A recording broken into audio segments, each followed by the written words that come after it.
अधिक मास 2026 धोंड्याचा महिना. अधिक महिन्यात जावायला 33च्या पटीत अनारसे का देतात? यामागील काय गूढ रहस्य आहे? 33 या संख्येला एवढं महत्त्व का दिलं जातं? अधिक महिन्यात जावायला एवढं महत्त्व का दिलं जातं? यामागील गुपित काय आहे? चला आजच्या व्हिडिओमध्ये जाणून घेऊया. मित्रांनो, तुम्ही कधी विचार केला आहे का? अधिक मास आला की जावायला 33 अनारसे का दिले जातात? फक्त परंपरा आहे की यामागे काही गुपित आहे? आज मी तुम्हाला सांगणार आहे एक अशी गोष्ट जी तुम्ही कदाचित कधी ऐकली नसेल. आपल्या महाराष्ट्रात अनेक परंपरा आहेत, पण काही परंपरा आपण फक्त पाळतो पण समजून घेत नाही. अधिक मास, ज्याला पुरुषोत्तम मास म्हणतात, हा साधा महिना नाही. हा महिना दर 3 वर्षांनी येतो आणि एक्स्ट्रा महिना म्हणजेच अतिरिक्त महिना अधिक महिना मानला जातो. पण या महिन्यातच जावायला अनारसे देण्याची प्रथा का आहे आणि तेही 33च्या पटीतच का? नमस्कार मित्रांनो, श्री स्वामी समर्थ. मित्रांनो, यंदा 2026 मध्ये अतिशय पवित्र अधिक मास म्हणजे धोंड्याचा महिना आलेला आहे. धोंड्याचा महिना हा भगवान विष्णूंना समर्पित असून हा महिना अतिशय पवित्र आणि शुभ मानला जातो. अधिक मासाला धोंड्याचा महिना, पुरुषोत्तम मास, मलमास असं देखील म्हणतात. जेव्हा अधिक मास म्हणजे धोंड्याचा महिना ज्या वर्षामध्ये येतो त्या वर्षी 12 महिने नसून 13 महिन्याचं पूर्ण वर्ष हे पूर्ण होतं. तर यंदा 2026 मध्ये अधिक मास हा कधी सुरू होणार आहे आणि कधी समाप्त होणार आहे हे अगोदर छान असं समजून घेऊया. तर यंदा 2026 मध्ये अधिक मास म्हणजे धोंड्याचा महिना 17 मे 2026 या दिवसापासून सुरू होणार आहे आणि समाप्ती 15 जून 2026 या दिवशी अधिक मासाची समाप्ती होणार आहे. धोंड्याचा महिना हा दरवर्षी येत नाही, तर तो 3 वर्षांनी अधिक मास म्हणजे धोंड्याचा महिना येतो. मित्रांनो, आपल्या हिंदू धर्मशास्त्रानुसार अधिक महिन्याला कोणताही स्वामी नसल्याने भगवान श्रीहरी विष्णूंनी या महिन्याला आपले स्वतःचे नाव देऊन पुरुषोत्तम केले आहे. तसेच त्याचे महत्त्व देखील दुपटीने वाढविले आहे. धोंडा म्हणजे दगड. पूर्वी या महिन्यात कोणतेही शुभ कार्य किंवा विधी केले जात नव्हते, त्यामुळे हा महिना धोंड्यासारखा निरुपयोगी मानला जात होता. या महिन्यात लेक व जावयाचा मानपान केला जातो. अधिक मासामध्ये जावयाला मानपान करण्याची प्रथा आपल्याकडे आजही चालू आहे. अधिक मासात जावयाचा मानपान केला तर जावयाला उत्तम आरोग्य, ऐश्वर्य, संपत्ती प्राप्त होते. अधिक महिन्यात दान करणे अतिशय पुण्याचं मानलं जातं. या महिन्यात आपल्या ऐपतीप्रमाणे जे काही दान होईल तर ते आपल्याला आवर्जून करायचं असतं. या महिन्यामध्ये जावयाला 33च्या पटीने अनारसे का दिले जातात, यामागे काय कारण आहे, हे सर्व आजच्या व्हिडिओमध्ये सविस्तर जाणून घेऊया.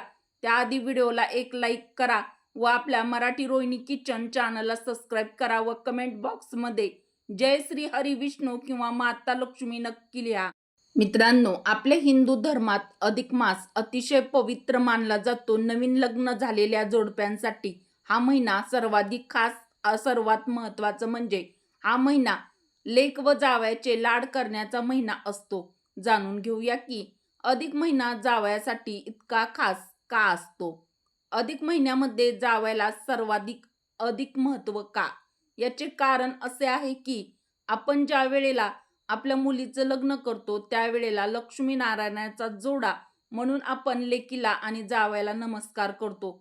त्यामुळे अधिक मासामध्ये लेक व जावयाचा मानपान केल्याने साक्षात भगवान विष्णू व माता लक्ष्मी यांचे आशीर्वाद तुम्हाला मिळत असतात. म्हणून जावयाला नारायण म्हणून संबोधलं जातं.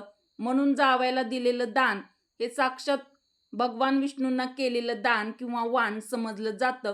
अधिक मासामध्ये जावयाचा म्हणून विशेष मानपान केला जातो.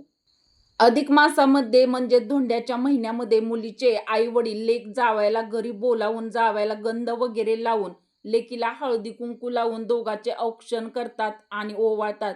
पंचपक्वानाने त्यांचा मानपान केला जातो. पंचपक्वान देणं जमत नसेल तर तुम्ही अगदी साधा पुरणपोळीचा स्वयंपाक देखील बनवून जावयाचा मानपान करू शकता. जावयाला अधिक मासाचं वाण दिलं जातं. हिंदू धर्मात मुलगी जावायला लक्ष्मी नारायणाचा जोडा मानतात. म्हणून देवी लक्ष्मी आणि भगवान विष्णू यांचा आशीर्वाद मिळवण्यासाठी या महिन्यात जावयाचा विशेष मानपान केला जातो. जावयाला धोंडे दान दिले जातात. तर हे पुरणाचे धोंडे बनवून दान देण्याची पद्धत आपल्याकडे आहे. लेक व जावयाला वाण म्हणून चांदीचे, तांब्याचे किंवा स्टीलचे 5 भांडे वाण म्हणून दिले जातात. तसेच वाणामध्ये जावयाला तुपात तळलेले 33च्या पटीत अनारसे देतात. एका चांदीच्या किंवा तांब्याच्या भांड्यात, चांदीचे तांब्याचे नसेल तर स्टीलच्या ताटामध्ये देऊ शकता. अनारसे ठेवून त्यावर तांब्याचा दिवा ठेवून तो लावून जावयाला देतात. अनारशाऐवजी तुम्ही 33 बत्ताशे देऊ शकता 33च्या पटीने. मैसूर पाक देऊ शकता. 33च्या संख्येने जाळीदार पदार्थ वाण म्हणून देतात. परंतु याची संख्या 33 का असावी यामागचं कारण समजून घेऊया. काय गुपित आहे? जावयाला 33च्या पटीतच अनारसे का दिले जातात? 33 संख्येचं एवढं महत्त्व का? त्याआधी व्हिडिओला एक लाईक अवश्य करा. अधिक महिन्यात जावयाला वाण म्हणून नारळ, सुपाऱ्या, फळे, सुकामेवा, पेढे, गोड मिठाई किंवा तुम्ही आंबे सुद्धा देऊ शकता. यासारख्या वस्तू 33च्या पटीत घेऊन दान करतात. तर हे दान 33च्या पटीतच का करतात? याचं काय गुपित आहे? चला जाणून घेऊया. अधिक महिना हा 32 महिने 16 दिवस आणि 8 तासाच्या नंतर सुमारे 33 महिन्याच्या नंतर येतो. 33 महिन्यासाठी म्हणून 33 वस्तूंचे दान केले जाते. अधिक मासामध्ये 33 संख्येला महत्त्व आहे. 33 म्हणजे 33 कोटी देव मानले जातात. म्हणून जावयाला 33च्या पटीने अनारसे दिले जातात. पण थांबा, फक्त देवतांशी संबंध आहे म्हणून ही प्रथा आहे का? की यामागे अजून काही आहे जे तुम्हाला अजून माहीत नाही? अनारसा हा साधा गोड पदार्थ नाही. तो तांदूळ, गूळ आणि तूप यांच्यापासून बनतो. हे 3 घटक काय दर्शवतात माहीत आहे का? तांदूळ शुद्धता, गूळ गोडवा आणि प्रेम, तूप समृद्धी.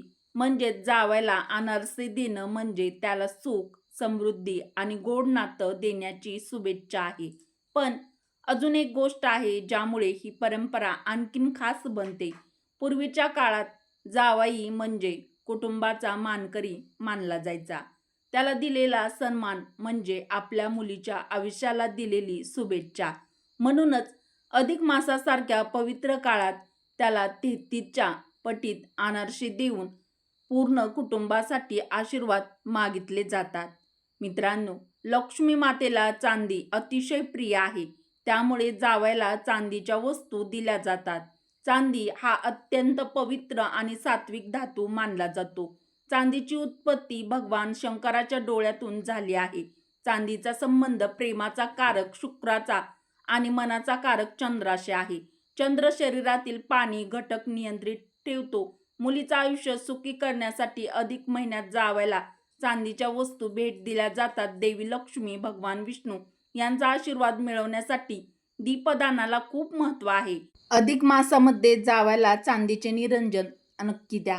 तुम्हाला भगवान विष्णूंचे आशीर्वाद मिळतात. जेव्हा तुम्ही चांदीचे निरंजन जावयाला देतात तेव्हा त्याच्यावरील यम, शनी, राहू, केतू याचे वाईट परिणामही कमी होतात. तर हा जावयाचा मानपान केल्यानंतर तुम्ही जावयाला वस्त्रदान देखील करू शकता. नंतर आपल्या लाडक्या लेकीचं देखील कौतुक करायचं आहे. अधिक मासामध्ये आपल्या लाडक्या लेकीची देखील ओटी भरायची आहे. कारण अधिक मासामध्ये लेकीला लक्ष्मी म्हणूनच मानलं जातं. त्यामुळे आपल्या लाडक्या लेकीचा देखील मानपान अवश्य केलाच पाहिजे. तिला देखील तिच्या आवडीच्या रंगाची साडी नक्की द्यावी. तर पहिल्यांदा आपल्याला आपल्या लाडक्या लेकीला पाटावर बसवून तिला हळदी कुंकू लावावे. नंतर लाडक्या लेकीच्या साडीच्या ओटीमध्ये तुम्हाला नारळ, खण, तांदूळ, लेकरूवाळ, हळकुंड, सुपारी, बदाम, खारीक, खोबऱ्याचा तुकडा, 1-2 फळं या वस्तू ओटीत ठेवून लेकीची ओटी भरायची आहे. नंतर लेकीच्या तोंडामध्ये तुम्हाला साखर हे आवर्जून भरवायचे आहे. ओटी भरताना लेकीला 33 पदार्थ जसे की 33 अनारसे, 33 रुपये, 33 फळं हे किंवा पदार्थ आवर्जून द्यायचे आहेत.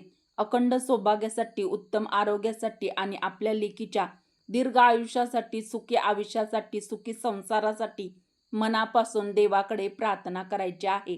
मित्रांनो, जर तुम्हाला ही माहिती आवडली असेल तर कमेंट करून नक्की कळवा. व्हिडिओ आवडला असेल तर व्हिडिओला एक लाईक अवश्य करा.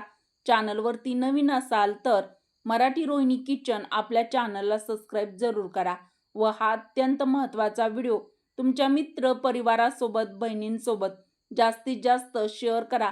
चला तर मग परत भेटू अशाच एखाद्या नवीन व्हिडिओमध्ये. व्हिडिओ शेवटपर्यंत पाहिल्याबद्दल तुम्हा सर्वांचे मनापासून धन्यवाद.